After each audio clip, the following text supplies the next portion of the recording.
I know what you're thinking. You're thinking this is Trailers from Hell. Well, I'm Josh Olson. We're watching Dirty Harry, and you gotta ask yourself one question. Do you feel lucky? Well, do you, punk? I'm not gonna try to convince you to see Dirty Harry. It was a massive hit that transformed Clint Eastwood from a movie star to a superstar and an American icon with one of the longest and most successful careers in the history of Hollywood. You've seen this movie. What I want to talk about, though, is the original intent of the film, which is kind of hinted at in this trailer. The film was originally conceived to be a little more shaded than it's perceived now. When it first came out, it wasn't quite intended to be the film we now see it as. If you listen to the voiceover at the beginning, it says, "This is the story of two killers." Harry Callahan was conceived as being somewhat darker than he's now taken to be. Don Siegel was the director who had done other work with Clint and who he counted as one of his two most important mentors, along with Sergio Leone. Both Siegel and Leone played key roles in launching Clint into superstardom. Siegel didn't see Harry as a straight-up good guy. He saw him as a pretty dark and twisted character, and based on his trailer, it was pretty clear the studio thought the audience would too. There's several attempts in the film to equate Harry with the Scorpio killer, who's the villain of the thing, who's actually based on the Zodiac killer who was terrorizing San Francisco at the time.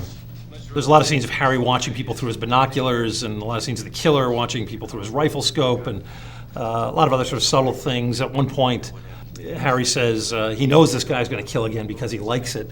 And there's definitely a hint that the reason Harry knows this is because he likes it. There's definitely kind of Searchers quality to the film, too. Harry Callahan is similar in a lot of ways to John Wayne's Ethan Edwards. Both men finally get around to doing the right thing, but not entirely for the best reasons. In the end, Harry throws away his badge, walking away from civilization in kind of the same way that Ethan does at the end of The Searchers. But Eastwood's performance was so strong and so magnetic and so appealing, a lot of the subtleties got kind of lost by audiences, and they just flat out loved him. They were with him through everything, and you can see why. I mean, it's very appealing. He does the thing you wish you could do a lot of the times. It's interesting, in the sequel, there's no mention of Harry having quit the force and walked away, because Magnum Force just starts with him on the force as though nothing had happened in the first film. Dirty Harry was originally slated to have been directed by Irvin Kershner, the director probably best known for directing the best of the Star Wars movies, Empire Strikes Back.